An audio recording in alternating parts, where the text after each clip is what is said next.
Hello, my name is Joe, and I would ask you to see me today as an advocate for what we are discussing here, and for this whole topic of resilience and overcoming with this. And I'm very glad to be here in this particular role. And I would just tell you a couple things about me as well.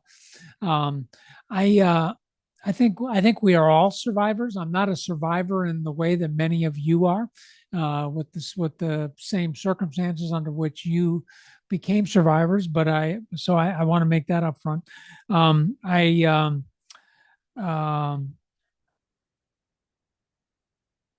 I don't. I do consider myself to be an empathetic person. I am married to a great empath.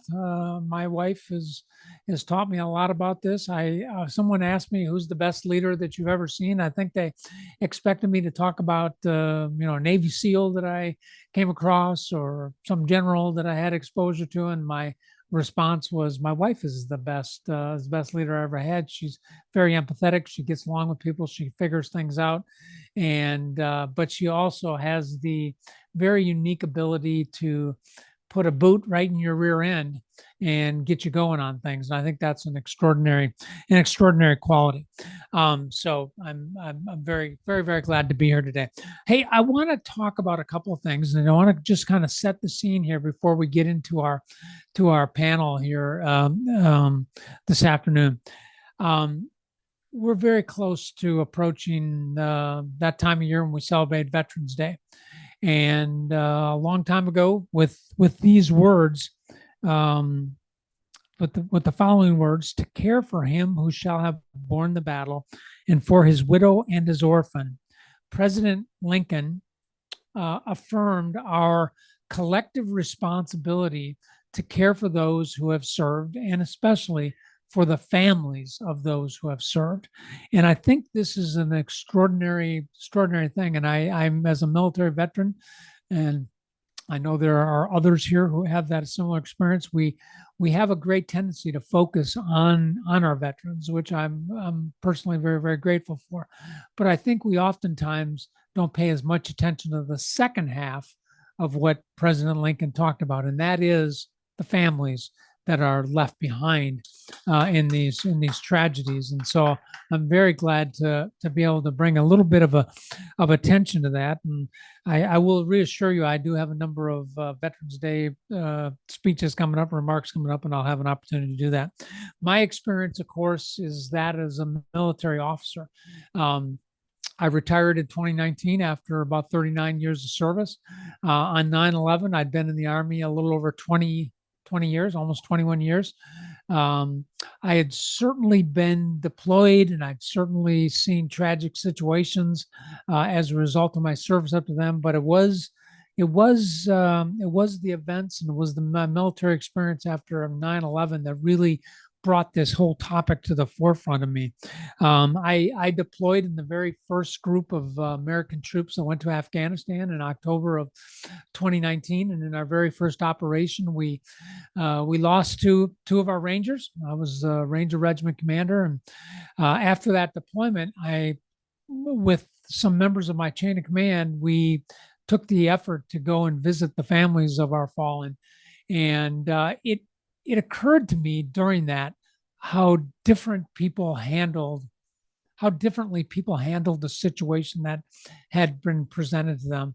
There were two young Rangers that had lost their lives early on in the conflict. One was a young man by the name of John Edmonds, and he was from Montana. And so we traveled to a small town in Montana and visited his family. And I met his young pregnant wife at the time, and we actually delivered to her some of his remaining stuff that was deployed with us, and delivered that to her, and then had an opportunity. And the one thing that she was very keen for me to do was to go with her out to his resting place and visit it and see it, and talk it. And I was getting an appreciation for how she was processing that. The other individual we lost was a young man by the name of Chris Stonecipher, and he was from Pennsylvania, just outside of Philadelphia, and his parents were divorced. And so we made the effort to visit both of his parents. And it was interesting to me how uh, his parents each processed it differently. His mother, Ruth Stone Cipher, um, obviously had been very, very close to her son, but the way that she dealt with it is she embraced the opportunity to be around people that were associated with her son. And it was interesting. A number of occasions, she came down and visited us in subsequent follow ups. She ultimately became the president of the National Gold Star Mothers organization for a number of years. She was very, very active. And then that was her way of kind of confronting the situation in which she had been presented. This young man's father was a completely different situation. He had actually been a Navy pilot and had been a helicopter pilot, and the incident in which their son was killed was in a helicopter mishap, and he was very keen to try to understand what happened with this. How could this happen to my son? And so we talked about it, and he took some time to process it and reached back out to me. And I went back and visited with him several times, and we revisited all of this. And ultimately, when a fourth time I went back to see him, I actually brought one of my friends who was actually a helicopter pilot, and he was able to talk to this dad about the experience of what his son went through, and he was able to do it as a helicopter pilot, and it was enough. It was enough for this father to figure it out. And it really reminded me that everybody's situation and how they deal with this is an individual one, and it really is our responsibility to try to figure out how we break through and actually try to assist people in these situations. And it was striking to me how different it was. On the 6th of August 2011, I was commanding the task force in Afghanistan, and on that evening, it was a Friday evening in Afghanistan, and late in that evening, we were conducting some operations, and during one of our operations, a helicopter was shot down, and we lost 37 37 of our team in one fell swoop. Among that was 30 U.S. military members. And of course, it was of a profound event. We had to respond to that and dealt with that. But what it also reminded me of in the aftermath of that is the impact that this had on so many families. In this case, it wasn't just a few families, it was many families, and it was dozens and dozens and dozens of children that were left behind. And it really highlighted, I think, not just for me, but for our command, for many others in uniform, the importance of programs that reach out and help families. And so it's really critical. And I just share that with you to tell you that this is our system. We have, like, for example, things like the Veterans Administration that does really great work for our veterans, but it's big, it's bulky, it's a bureaucracy. It can't do everything.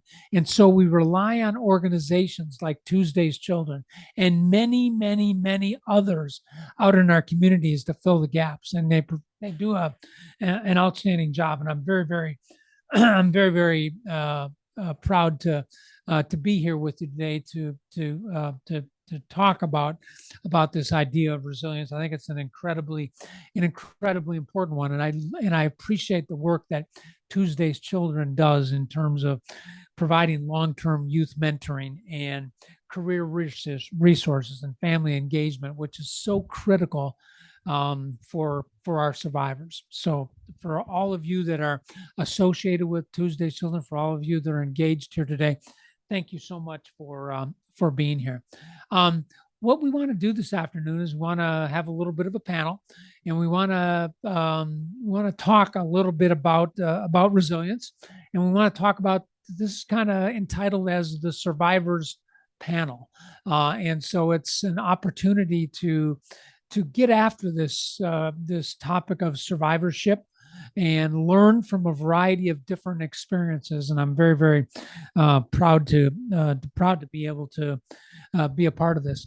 Sarah, am I good to go ahead and just get started with all of this? Okay. So we've got some panelists up here, most of whom I had an opportunity to meet. I don't think I've had an opportunity to meet everybody. I'm gonna invite all of you, maybe just to begin here, by inviting you to just introduce yourselves, and I think James will. Or I'm sorry, we'll start with you, right here, to introduce yourself a little bit and tell us about your connection here to Tuesday's Children. Hello, my name is James Dowdell. I am. It is on. Got me. My name is James. I am. I guess I am a Tuesday child. My father was one of the 343 New York City firemen that was killed on September 11th, and so that is the connection to the organization, and it's something that again you spoke about the need for. It's an absolutely needed, and it's a pleasure to be here and kind of share resilient stories and kind of the I guess where life has taken us. Hi. Am I good? Okay, cool. My name is Shay Mayen, and I am here with Tuesday Children. My dad was working at Cantor Fitzgerald at the time, and unfortunately lost his life. So, and I was a baby. I was only 21 months old when everything happened. So, bringing a different perspective, and I'm happy to be here. I'm Amanda Lee Pitzer, and I connected with Tuesday's Children when I wrote my book. I started connecting with different organizations that I could share it with and that would be impacted by it. And that's how I ended up here today.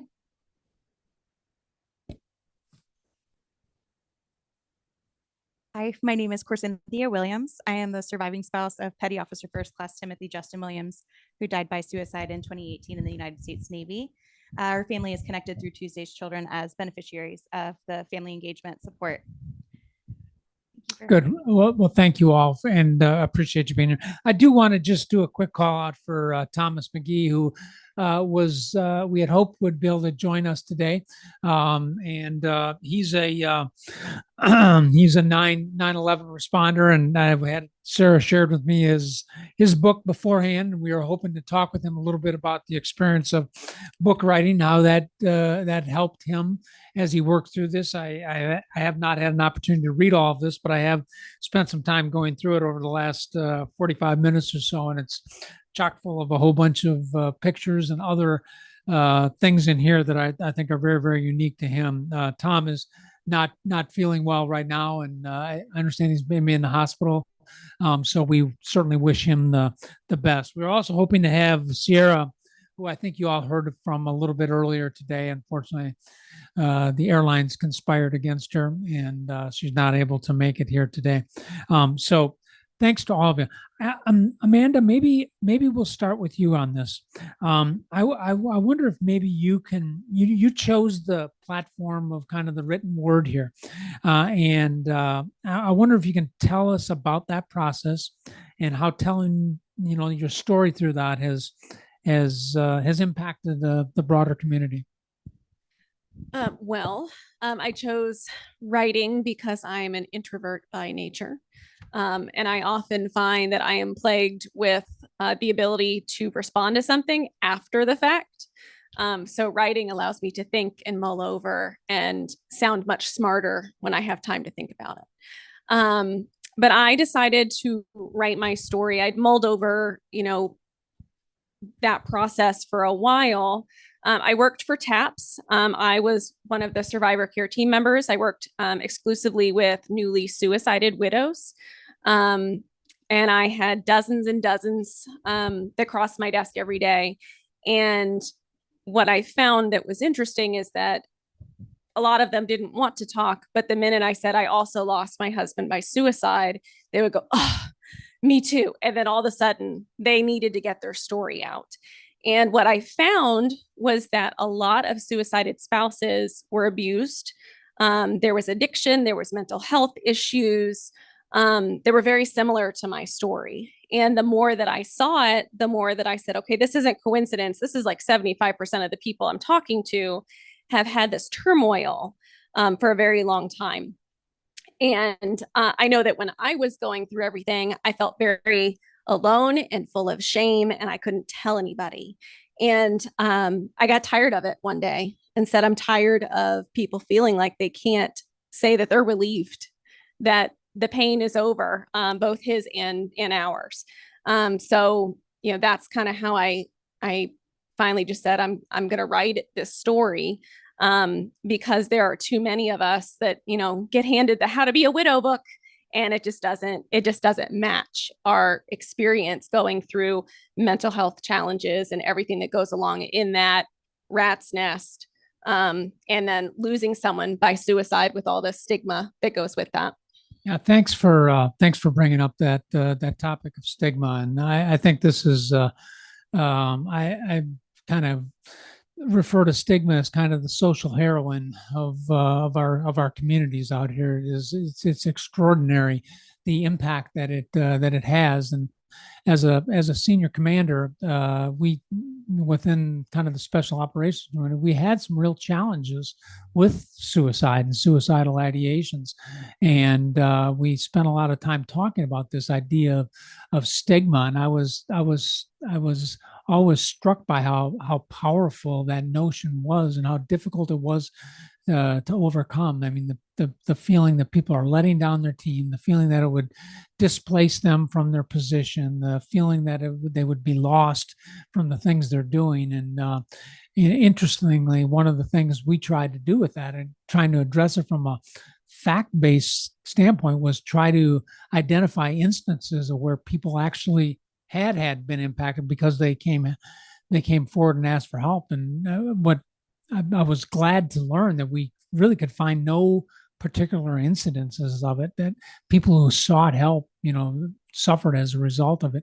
Professionally, I should say. I don't want to minimize the impact of it, but thank you very much for talking about that. Of course, Cynthia, I wonder if you could share a little bit more on your journey there, and particularly with your children, and how you decided to address that, how you decided to share information with them about your experience. Yes. So I am the mother of 3 girls, and they were 3, 8, and 9 when their dad died. We found ourselves in some really unique situations, as the oldest is my stepdaughter. And so we had unique challenges around custody and legal issues that erupted within hours of being notified of his death. With the girls, I had experience of working with families of the fallen before I became one. And I am grateful for that opportunity. As hard as it was, it gave me the opportunity to see that being open and honest with them as age appropriate as possible would open the door for possible healing. So they knew early on the cause of their dad's death, and then any questions that they had, I had support pulled around us through various organizations and people in our lives that would be able to hold that space for them and sit with them and let them kind of get curious about what was coming up. My biggest thing with them was, I need you to be open and honest with me about what you are experiencing and feeling. I would like you to always do your best and know that you can come and talk to me about anything. It's not your job to take care of me. I'm your adult. I'll take care of you. So it has been a challenge as they've gotten older over the last 6 years, but being able to have open and honest conversations, because we dealt with the stigma leading up to my husband's death. We've dealt with stigma afterwards in our communities. Being able to have open and honest conversations in safe spaces and be able to tell stories from the experience of what happened, what is happening, and what we hope to happen has been incredibly healing for us as we've navigated from 3 to 9 and from 8 to now 15 and 9 to 16. How have their questions, how has the conversation changed in that time period with them? Oh. It has been a surreal evolution. Our youngest, being 3, is just now started. We just had a conversation Friday in the car waiting for the school bus. It's usually the benign moments that kind of take my breath away, of saying, are my toes like dad's toes? Whose eyelashes do I have? I have dad's hair color. Things that she doesn't necessarily cognitively remember. She just sees pictures and hears our stories from our loved ones and our family members. She's starting to question and try to figure out, her identity with her dad and how that fits into her experience, versus the other end of the spectrum where the older girls know a lot and they experienced a lot in those 3 months leading up to his death. And there's a lot of anger. So there's this pendulum that kind of swings between all the emotions of grief and the complications that have come with our complicated loss and all of the secondary and tertiary losses. But the questions have certainly shifted as they've grown and gotten older. And my hope is that we'll continue to just have the open door so that they can feel safe to come and ask any and all questions that pop into their heads. Thank you. Thank you very much for that. So James, you've chosen to follow in your father's footsteps by serving in the FDNY. Can you share what this path has meant to you and how it connects you to your father's legacy? And then what kind of inspired you to start sharing your own personal story? And how has your role as a firefighter shaped the way that you tell that story? Yeah. So becoming a fireman was something, I should say, I was fortunate when my father was killed. I was 17. I turned 17 September 10th. And so I had a lot of time, I guess you could say, with him to talk about the future and to talk about my brother and I. We always had a great relationship with my father, and he was always kind of forward coming about where he wanted our lives to be and the type of men he wanted us to be. And I think it was because he grew up, in a different era when he was in a boys' home when his family moved out west and stuff. So he was very specific about where he wanted the future for his boys to be. And so I always wanted to be a fireman, and my brother always wanted to go to West Point, and those were two things that he always supported. So for us to follow, for me to follow in his footsteps now, and it's just kind of staying the course onto what we started out to do, and we didn't let any of that negative or bad, different turns that life kind of set us affect us. We always kept our focus on the mission, and the mission was for me was to be a fireman. So now to sit, I'm in his firehouse, his old firehouse. I get to sit at the kitchen table that I sat at as a child, and to be, kind of in that same building and same rig as he used to be on, it's kind of making me realize that, maybe his lessons were, he had something to those lessons that he was trying to teach us, and kind of help us stay on track. So, and then to be out here to talk about his life, I really got interested in when I had to start talking to my children about, they were asking questions about Grandpa Kevin, and, and then once they started talking, I started recalling with my brother, because we didn't talk about things from pretty much right after we settled down to we started having kids. It never came up, right? Life just kept moving, and we didn't look back. We just kept looking forward to and then once, my son and my brother has a son, they're in the same age, and they're talking, and, I'm bouncing questions off my brother. And then it really made us reconnect into lessons that we kind of haven't talked about in a while. So from there, it's just been recalling my own, our own family's thoughts and experiences, and just never trying to turn down an opportunity to remember what my father did. What about your family? How did they respond when you told them you were going to become a firefighter? My mother she's always been supportive. She's always been, my brother, I'm sure, right when I got on the fire department, my brother went into graduated West Point that same year, and soon after was in Iraq. And she had a lot of sleepless nights, but we used to always say, like, this is what you've encouraged this, and she said, I know. But I think it still kept her up at night, I'm sure. Shay, I wonder if maybe you want to take a few moments to kind of share your path as a child, and how this all went for you. I mean, I feel like a lot of people here have talked about life before 9/11 and then life after. For me, it's a little bit different. Like, I don't know any different. Like, this is my life. I was 21 months old when everything happened, and this has been my normal since I was a kid. So it's just sort of finding ways to honor my dad. I work pretty much the same job that he does now, and I have just always used my dad as a figure in my life rather than a person, to kind of help, I don't want to say guide me, it might sound a little strange, but just really help guide me and make me try to be a better person that I can be. And especially because it was just my mom and I. So it's just my mom and I growing up. So it's been great. And now being older, I start to have a lot of gratitude. And I know some people are like, how can you have gratitude for a horrible situation? But I have a lot of gratitude for my dad and everything that he did, because I wouldn't be where I am today without him. So it's been a long time. And just keep moving forward every single day.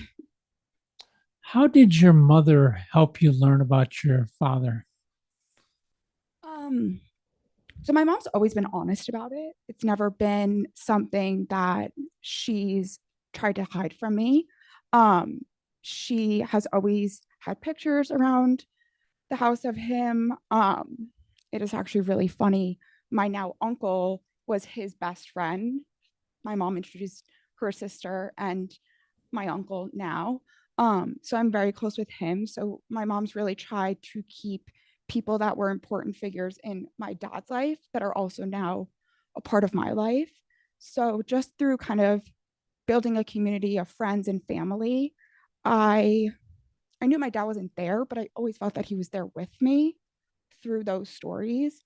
So I feel like she's done a really, really, really great job of honoring him and keeping him relevant in my life, and then also in hers, as she got remarried, and so sort of trying to find a balance between the two. Thank you. Thank you very much for that. Amanda, I want to come back to you, and I wonder if maybe you can tell us a little bit about the challenges you encountered when you started sharing your story, and how did it shape the next steps for you?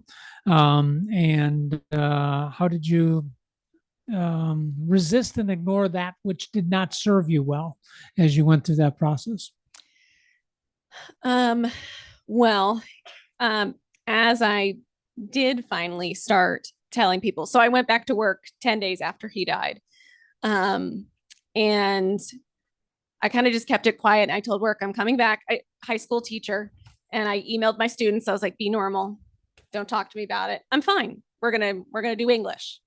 And, but I think it took me probably 3 or 4 months to really talk about it. And, I would be in moments at the gym when I, decided to go back to the gym and start taking care of myself. And, I would, we'd all be talking in my training group. And I remember this one lady going, he killed himself. That was selfish. And I just remember feeling like I had been punched in the face. I stopped working out there because I could not see that anymore. So I guess that's one way that I protected myself, because at that moment, I was not able to correct her language, that it was like a cancer, have that conversation with her. And while I loved my job, I had far too many people intersecting with how I should move on, how much food I should eat, how my kids better be in therapy twice a week, all the things that they were telling me I had to do. And I couldn't. So I actually left that job, and that's when I went and began working from home and pursuing my doctorate, because it was just it became a toxic space, being with people that I know now meant well. But it hurt. So it took me some time to find my voice and be able to stand up for my husband, and protect myself and my kids. Because if I didn't do that, then they're only going to hear what everybody else said about their dad. Can you, thank you very much for that. Thank you. Can you talk a little bit? Wasn't aware that you were involved with the TAPS program. I'm aware of that. I wonder if maybe you could talk a little bit about that and how your experience helped you with that particular program. So like I said, I was a survivor care team member, and I did that for about a year. And that's all I did, is I was on the phone with newly suicided spouses. And I got to hear their stories that they didn't tell anybody else. which kind of lit a fire under me for telling my own story. And while I don't work for TAPS anymore, I now do advocacy work with TAPS. I go up to Capitol Hill and advocate for survivor benefits, old antiquated rules that need to be changed. I've been engaged for 4 years and with no end in sight because we can't get married.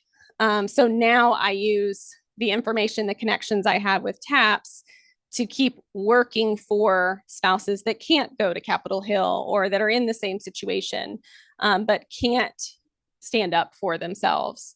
And so I do that now in more of a volunteer capacity, but still honoring all those spouses that I talk to when I work there. Thank you. Of course, Cynthia, you shared a little bit with your girls early on here. I wonder if maybe you can talk about some of the challenges associated with being a mom and worrying about your daughters, your children, but also thinking about yourself and how you addressed your own self-care and how that changed over the course of your experience. Absolutely. Prior to my husband's death, I had stopped working because my mental health had gotten to a place that was really unwell. And in doing so, I started to receive medical care for injuries that I had received in the military back as early as 2005. And so in doing so, I had already started to lay a foundation of taking care of myself for the first time in a very, very long time. And that was very difficult because I had all these stories that I had told myself about being strong and what that looked like. So when the world came tumbling down through chronic illness diagnosis, after chronic illness diagnosis, and then my husband's death by suicide, I felt like I had nothing to stand on. I didn't have any legs. And if it weren't for the programs and supports that came around the kids and I don't know that I would have been able to continue taking care of myself. I had to really sit and get honest about where I was and what I wanted moving forward, and really challenge a lot of the narratives and the stories that I had been telling myself. And in doing so, I was able to connect with other organizations that helped me start storytelling and really sifting through and processing all of the different traumas and life experiences that I had had. And in doing so, I started to do recovery work, and I started to actually take care of parts of myself that I didn't know had existed because I had pushed them down so far, being a child of dual military parents, being a veteran myself, and then becoming a military spouse and then a widow. So life has taken some different twists and turns. My self-care back in the very beginning looks very different than my self-care now. There's a lot more grace extended to myself and to others as far as being okay with taking a break and actually taking rest, listening to my body, giving my girls that opportunity to remind themselves to listen to their bodies and what's coming up for them and to ask for help. I think I felt like a burden asking for help in the past, and this experience of my life has encouraged me to just get vulnerable and peel those masks off, because in that connection is where I have found the greatest healing after isolating trauma. Yeah, thanks. Especially thanks for your last comment about vulnerability. I think this is a real challenge.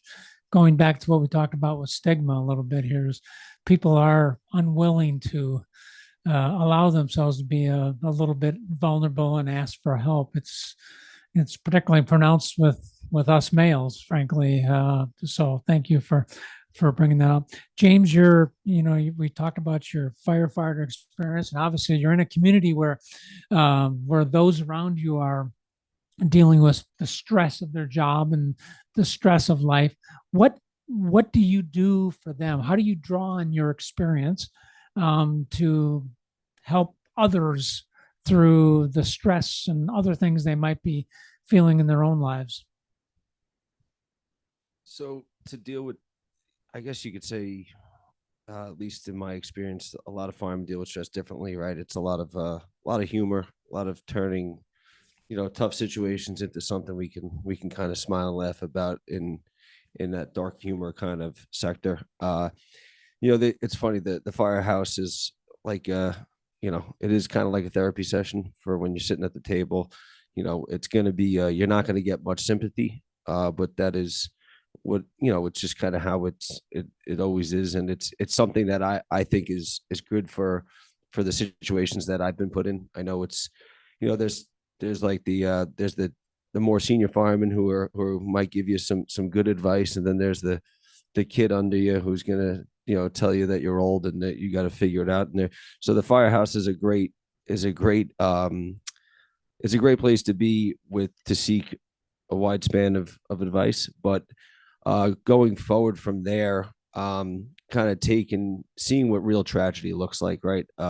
Seeing what, like, people's worst days, kind of having that inside perspective into not just our own worst days, but seeing everyone else's, kind of gives you a different perspective on what tragedy looks like differently to different people, and trying to work that into how we talk about things and how we should show support has been, I think, having that inside track is what's been helping for me. Thank you. Thank you. Shay, I wonder if maybe you can talk, you shared with us that you were obviously very young when your father was killed. And I wonder if you can maybe talk about pivotal events in your life and how it changed the path that you're on, and help put your experience in perspective, or help you maybe think about it in different ways. I haven't really ever thought about that one, actually. But I think the first time I really realized when my dad wasn't going to be at these big life events, it was, I think, my 6th or 7th birthday. It's my first surprise party. And I'm looking around and just my mom and I. So it was hard at first, but now kind of shifting gears and having these pivotal parts of my life happen, graduating college, starting a new job, high school, all of these things. My mom, like I kind of mentioned before, keeping people really close to who my dad were, she'll always make sure they're there. And they always like to say a funny joke. And that's something that I just have kind of grown up on, and keeping my dad in my life in many ways. And then also Tuesday Children has helped amazing. Has done so much for me. I started working with Tuesday Children when I was probably around 4 or 5. And then now I have the opportunity to co-chair the junior board with people who I actually met on the 10th anniversary trip when I was 10, and now almost 15 years later, we're still friends, and we come together for the junior board. And it's been great to have these important life events, but also have people who were also affected by 9/11 be a part of that as well. So that's been something that's been great and has been really helpful in sort of keeping the memory and remembering why I don't want to say do what we do, but why I sit on the junior board and why I go to every single board meeting. Good. Thank you. Thank you very much. So I want to ask our panelists one last question from me, and then I want to open it up to our attendees here and here in the room, and then online for any questions they may have. But the question that I have, and perhaps we'll start with you, Cynthia, is what is the message you most want others to take away from what you shared today, or what you shared with the world about your experience? What's the big takeaway? You're not alone. That there are more commonalities between each of us than there are differences. And in making safe spaces where we can open the doors for those hard conversations is where we will find healing and transformation. Thank you. Amanda? I mean, that was so on point. It's true that you're not alone. And there's no right way to grieve, no right way to move on. You get to do the best you can with the information that you have at the time, and that's okay. Thank you. Shay? I think can you repeat the question again? Sorry. This is what's the takeaway? What's the one thing you would want people to really be burned in their memory about what you've learned out of your experience? I think for me, to be thankful, and it's really kind of Hmm. a weird way to put it, but there's many things that I wouldn't be where I'm at today if it wasn't for what happened. And I have a lot of gratitude, and I have a lot of thank yous to people who have really helped me along the way. So I think that would be mine. Thank you. James? Yeah, I guess the takeaway for me would be, 9/11 is not just a phrase, right? It was a day. I feel like as time goes on, it gets more and more distant, just gets thrown out there as like their 9/11, or it gets used in a catchphrase sometimes that I wish I like to remember that 9/11 was a day in its own tragedy. And I really want to focus on 9/12, right? Because as somebody once said, I never want to see another 9/11, but I'd love to see another 9/12. And I think that if we focus on the 9/12 with the unity and the community and the patriotism and all those words that sum up September 12th and people's reaction. And I wish we could see more of that without the tragedy. Thank you. Thanks to all of you. Hold a big round of applause for all of our panelists here. Let's open it up now, and I'd be very interested in your questions here. So yeah, Joseph. Thank you. I'm a person in long-term recovery from substance use disorder, and I choose to tell my story. And when I get out there, because of how I tell my story, I get a lot of people who come up and say, I want to do what you do. There are some reasons not to, right? I was wondering, what would you tell to people who want to share their story about doing it in a way that is constructive, and not reliving, the trauma for the sake of an audience, but like where they're getting value out of it and the audience is getting value out of it? How would you, someone comes up to you and say, I want to do what you do. What would you tell them? What's your advice for them? Anybody want to? James, why don't you go first, and then we'll go to Amanda. James, you go first, and we'll go to Amanda, and then we'll see what else we have left. Sure. So my advice would, I guess you can kind of say, like, you have to do, before you share with anyone else, you have to look in, right? You have to see what you got out of it, how you dealt with it.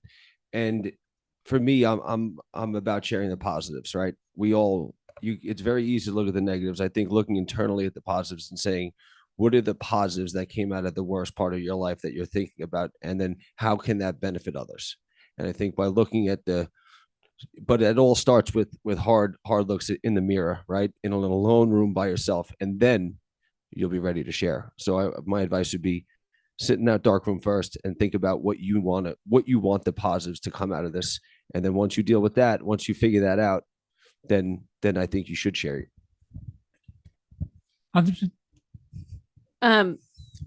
I would say you need to look at why you think you want to share. There's a lot of wrong reasons to share, just like there's a lot of right reasons to share. So I think understanding what your reason is behind it is really important. And then I'd probably also say, be prepared for the fallout of being honest. A lot of things that had gone on in my life, my mom had no idea. In fact, when she got my book, I was like, no, you can't read that. I was like the minute my mom ordered the book, I was like, oh, I made a mistake. I should not have done this. She read it anyway. But it was hard because now my mom knew intimate details of my life. And then I started thinking of my, former mother-in-law and father-in-law and brother-in-law and all these people that were going to see things that I hadn't shared before. So you have to be honest, but also be careful. Of course, Cynthia, please. One of the greatest things someone shared with me is that not everyone deserves to hear your entire story. There are pieces and parts that can be really powerful and impactful and helpful for yourself and for others. And there are some parts that are best worked out in safe therapeutic relationships with safe people that you can trust, because there are pieces and parts of your story that may be turned and weaponized and used against you. And that's just the unfortunate aspects of dealing with trauma and grief and loss. Everyone deals with hard news and devastating circumstances differently. So I think it would be work with safe people that you trust to be able to figure out what parts will have that benefit to serve for yourself and for others, and will do a greater good while raising awareness or advocating or any of the reasons why you might be sharing your story, but also make sure that you take care of yourself first. Thank you. Shane, anything you want to add there? No, I think everyone said everything I was going to Okay, hit. very good. Before I throw it out for another question, I want to probe a little bit, Amanda, on what you said on this. My words, this idea of shame, that you're having to confront things. I wonder what you found as ways of addressing that, because I do think this idea of shame contributes a lot to stigma and contributes a lot to exacerbating the challenges of mental health and other things like that. Anything more to share on that? So just last week, actually, I was talking to my son's therapist. And I wrote it down when he said it. He goes, the antidote to shame is vulnerability. And I just felt like that was huge. I don't know why I had never realized that before, but that's what we all do when we tell our stories. You're taking the punch out of it when you're vulnerable. And I think, that's become part of what's so important to me is, like I said, I would talk to all these women and they were so ashamed. And I'm the only person that knew their story. And I was just somebody on the phone 2,000 miles away because I got it. And I was the only person they could talk to. And I think by carefully and safely being vulnerable, that shame dissipates over time. And once we can get a handle on the shame, then we can come into our purpose. And okay, I'm done with the shame. Now, what do I get to do with this? Thank you. Thank you very much. Other questions out here? Yes, sir. For anyone that wants to share, so it's up to you. Can you share over your journey some of the more recent things you're doing for personal self-care?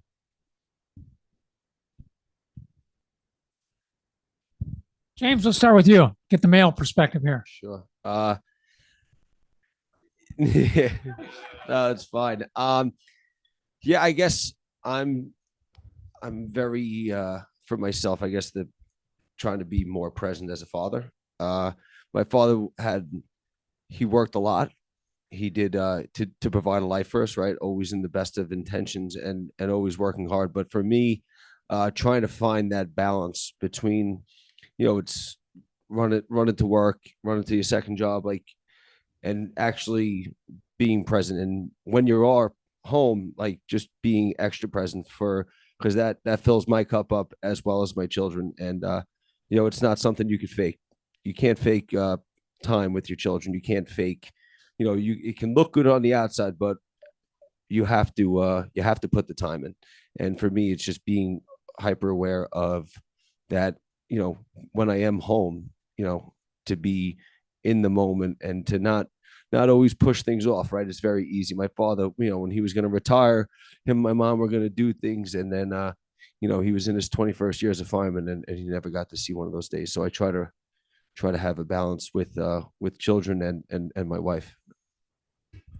Anyone else? Well, I would piggyback off of what you say is, he never got to have that retirement. I never traveled, before. And I travel like crazy now. Like next weekend is my 6th trip in 6 weeks. Some of it's work, but a lot of it's pleasure. And I take my kids and I want them to have every experience possible. And if we get the opportunity, we're going to do it, because I've seen too many people not live out their retirement. So I'm going to make sure that I teach my kids to live their life and take care of themselves in that way constantly, and not put it off for, when they're 65, because it might not happen. I. Anyone else?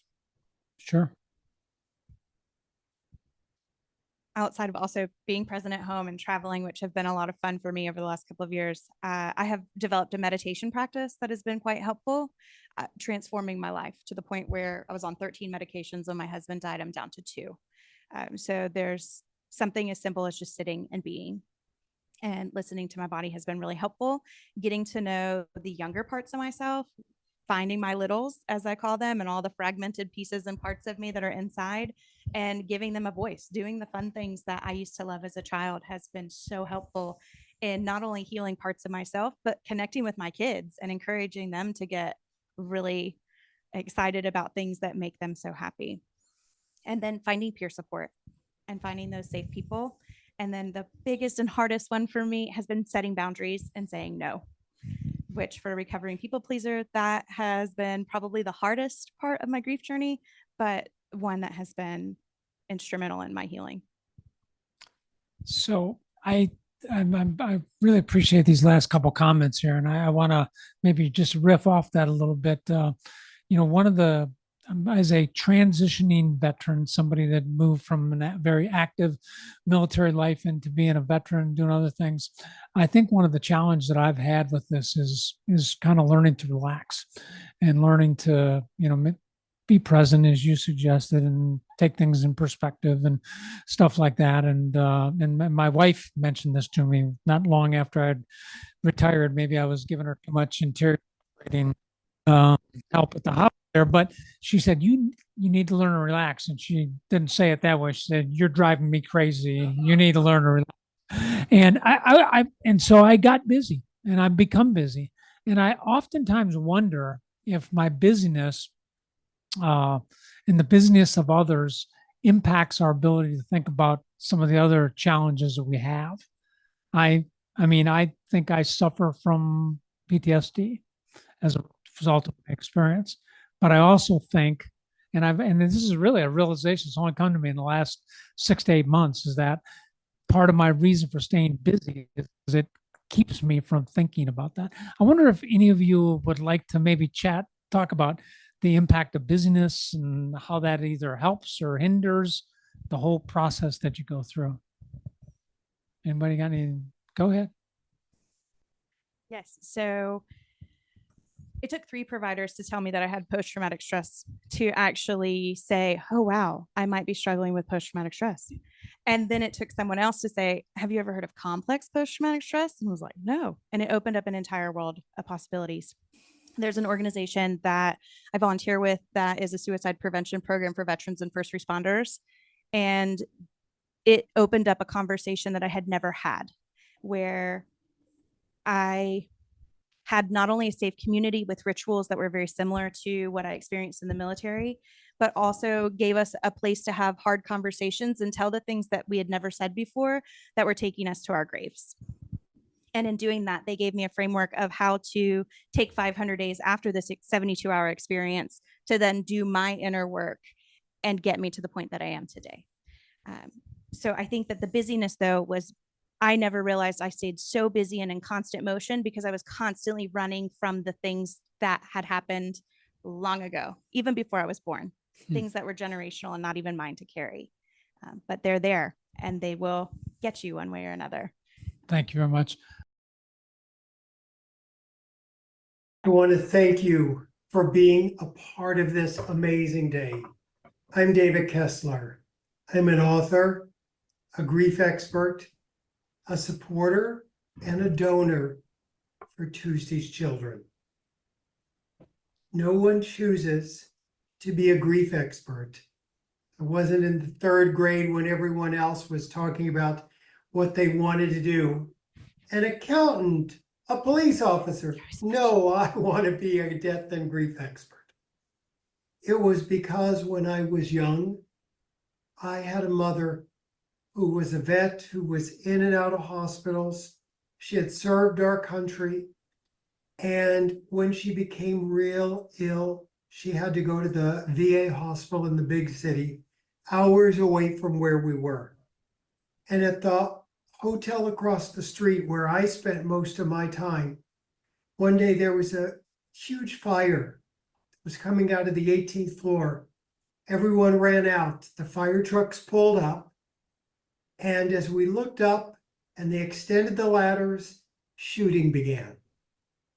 This wasn't just a fire. It turned out to be one of the first mass shootings in our country. I saw death and grief close up as a child. And here's the thing. After my mother died, after I saw all that trauma, there was no one there to support me.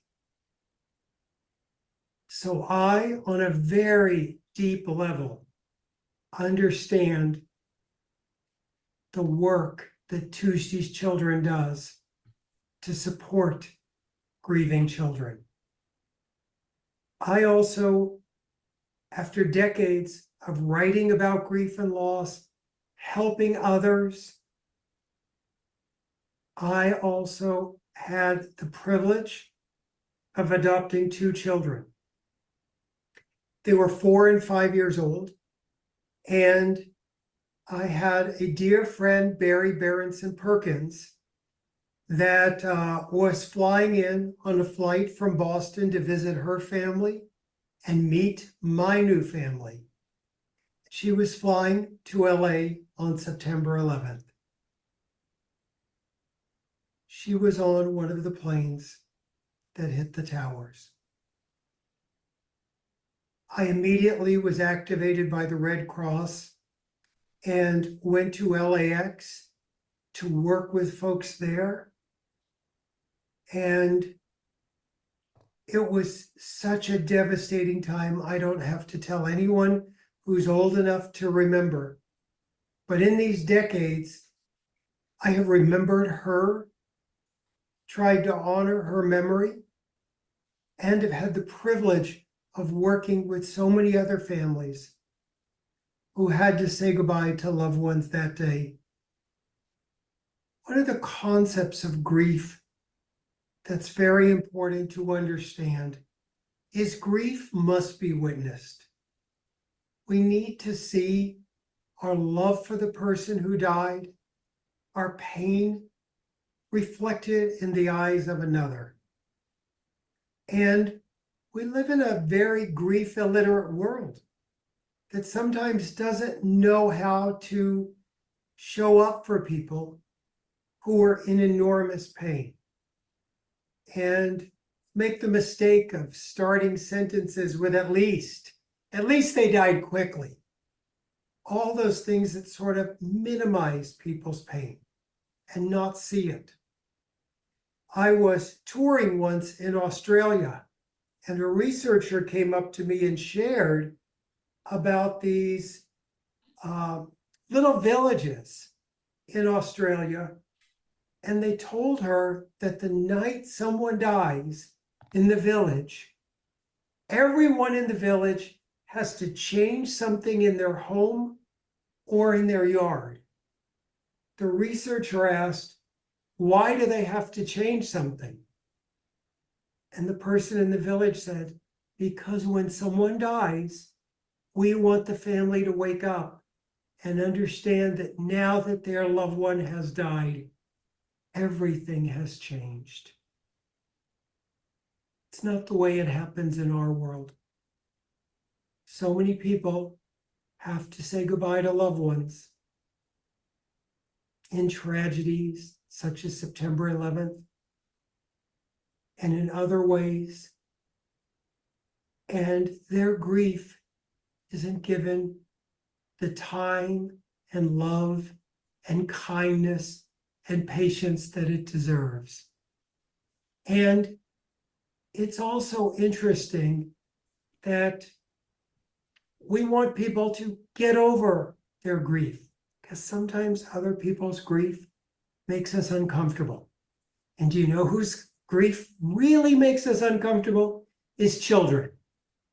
We just want to fix them. And here's the thing. We can't fix children in grief, or anyone in grief for that matter, because they're not broken. They're in grief, and they need our love and support. And I have been giving that love and support to so many people. And it's been my privilege for decades. And that one of those sons that Barry was flying to meet, unfortunately, when he was 21 years old, died unexpectedly. So I know this world professionally and personally on some very deep levels. And one of the things I have learned is that the pain of grief is horrendous and we want to run from it. But what we run from pursues us, and what we face transforms us. And we need that dedicated love and support that Tuesday's Children provides. We also need to come together in a community, because grief and trauma needs other people. These horrible situations caused our pain, and surprisingly, people and children in grief feel so isolated as I did. And so we need to show up for them. And I recognize the power of communities such as Tuesday's Children. So it is such an honor for me to at least show up here virtually and say to all of you how honored I am to just be a small part of the work of Tuesday's Children. And I'm so grateful to them and all of you for giving your time today. Because if we learn anything, time is the most precious thing we have. Thank you so, so much. Take care.